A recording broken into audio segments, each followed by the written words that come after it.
blá, blá, blá. Tá, Flávio, depois você falar, eu queria falar. Não, quando acabar você entra aqui e fala. Pessoal, boa tarde, posso falar?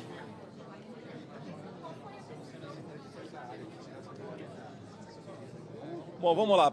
Há mais de 2 horas aqui, os líderes da oposição e do governo, do Senado e da Câmara, ponderando da importância de se manter a palavra de público que foi dada pela presidência do Congresso, de que fizéssemos hoje a reunião em plenário para que fosse aprovado o requerimento, colocado em pauta, melhor dizendo, o requerimento da CPMI dos atos do dia 8.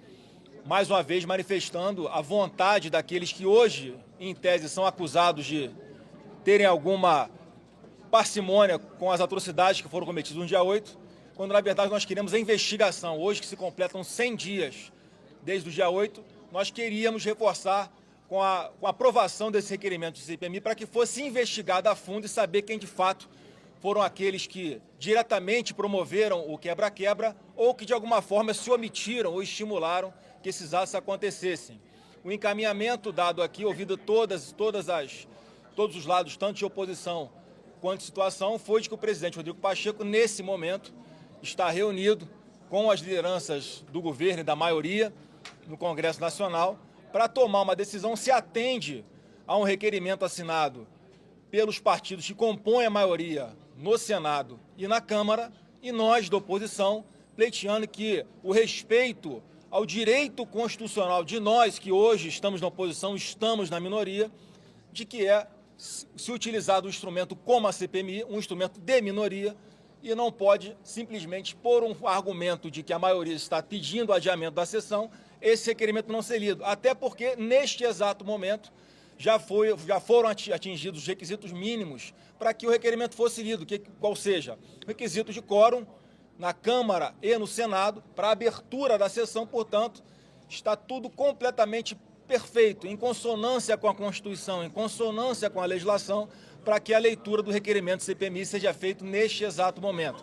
Agora, se for tomada a decisão de adiamento desta sessão, é o que nós estamos aguardando, a decisão do presidente Rodrigo Pacheco. Obviamente, vai ficar uma situação muito ruim, constrangedora, de que a palavra não foi cumprida, de que hoje seria feita a leitura desse requerimento. A oposição, inclusive, se dispôs a autorizar que não houvesse o trancamento da pauta em razão dos vetos que estão trancando a pauta, que são ser votados antes de qualquer outra matéria. A oposição se colocou como favorável, desde que houvesse a leitura do requerimento da CPMI hoje, que inclusive os PLNs que tratam, por exemplo, do piso da enfermagem, para que existam recursos para o pagamento dos enfermeiros, um ato ainda do governo Bolsonaro, que se passasse à frente da votação dos vetos para que fizesse justiça tanto aos enfermeiros quanto aos servidores públicos, que estão aguardando também a votação de um outro PLN que reajuste 9% os seus salários. Então era o que a gente está aqui aguardando agora, a decisão do presidente Rodrigo Pacheco, mas obviamente a oposição não concordou com o adiamento da sessão de hoje. A gente tem que aguardar qual vai ser a posição do presidente Rodrigo Pacheco. Eu, particularmente, entendo que ele quer fazer a sessão do Congresso hoje, porque ele já havia se comprometido, então se fosse a vontade dele, ele faria isso, mas ele, na condição de presidente do Congresso, está pesando se atende ou não o requerimento da maioria dos partidos que assinaram pelo adiamento, ou se atende ao outro requerimento da oposição, exigindo o seu direito constitucional de minoria para a leitura do requerimento CPMI. Já deu quórum, já são mais de 45 senadores que deram quórum. Então, exatamente, já tem quórum suficiente. Olha, certamente, se não chegar à realização da sessão de hoje, como a oposição não concordou com o adiamento, e aí as consequências disso, a gente sempre vai trabalhar para que haja o acordo. E não sendo possível, certamente na Câmara e no Senado haverá um trabalho diário de obstrução, de dificuldade na aprovação das matérias, de discussão de todas as matérias, inclusive o que não está na condição de nenhum senador individualmente ou deputado, que algum parlamentar busque o Supremo Tribunal Federal para trancar qualquer votação no plenário do Congresso Nacional até que seja lido o requerimento da CPMI. Senador, o presidente sinalizou uma nova data, se ele está não abrir a sessão, ou Bolsonaro A data seria hoje, né?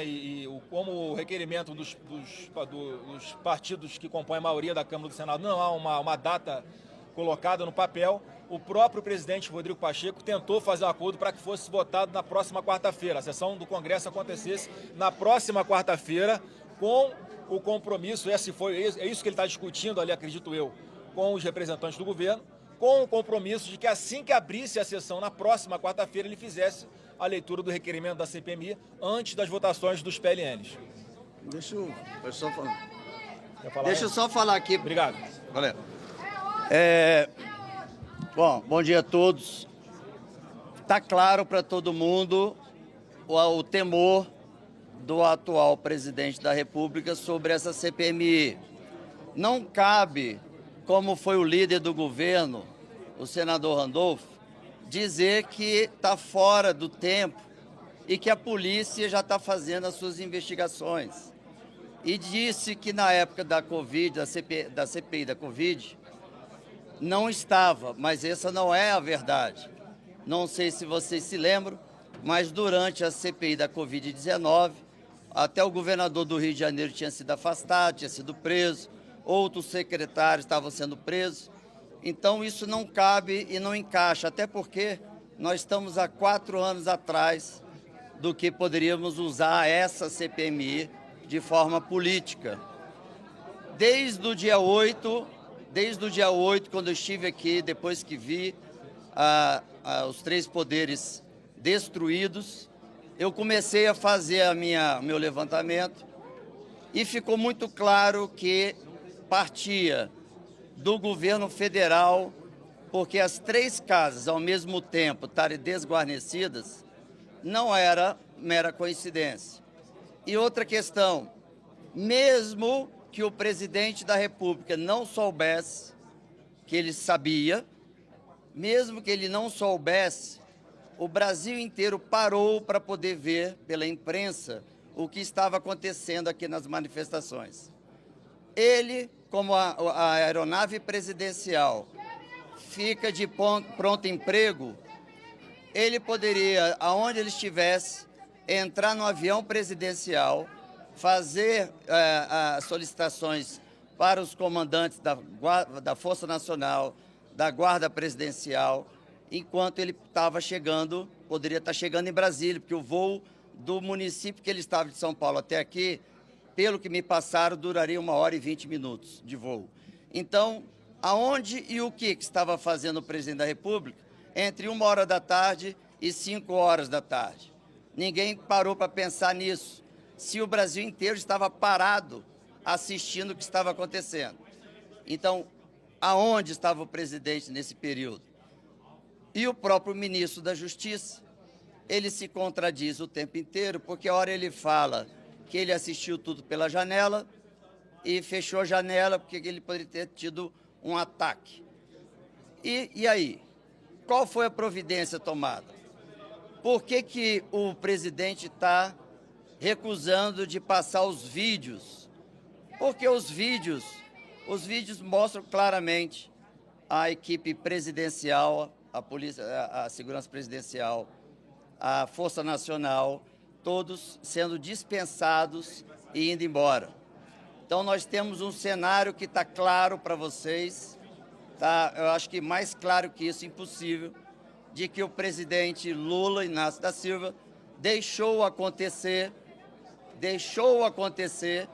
para que então ele pudesse ter um ganho político. Nós temos, como eu disse a vocês, o relatório que está na SECAI, relatório entregue pela ABIN, é extremamente pontual e preciso. Somente na leitura que a gente for pedir, na abertura da CPMI, a quebra do sigilo desse relatório, só lendo o relatório, já vai ser mais do que suficiente para o afastamento dos ministros e do presidente, porque no relatório é muito detalhista e explica cada dia e cada momento que, em nenhum momento, o relatório cita que a manifestação poderia ser pacífica. Então, foi dada a ordem para divulgar que seria pacífico então não precisava do efetivo da polícia, não precisava da Força Nacional, não precisava da Guarda Presidencial. Então, não há dúvida sobre isso. Quando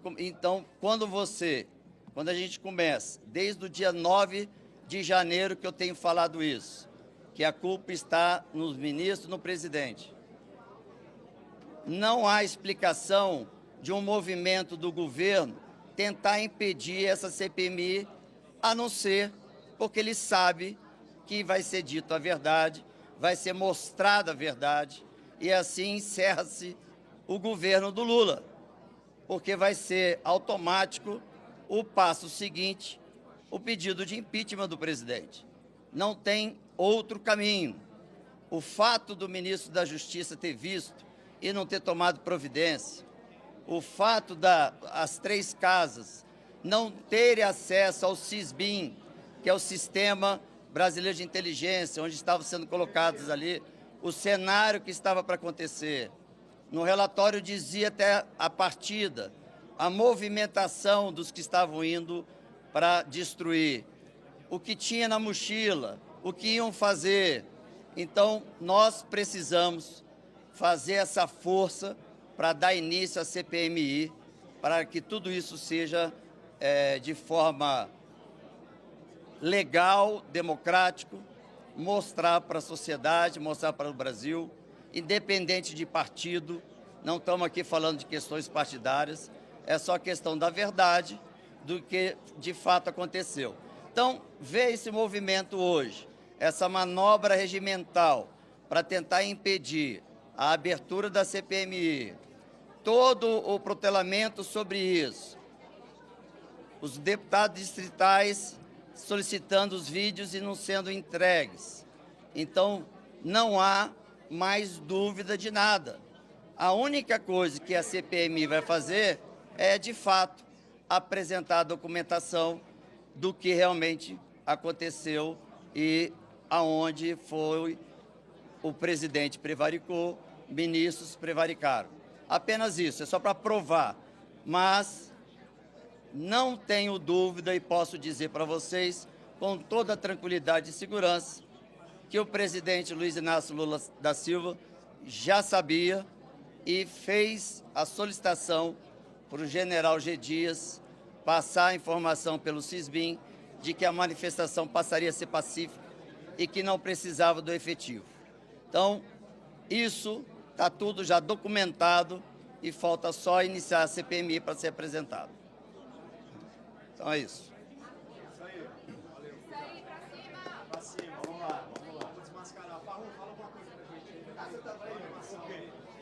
Fala uma coisa pra gente. O Brasil, gosta do Brasil, essa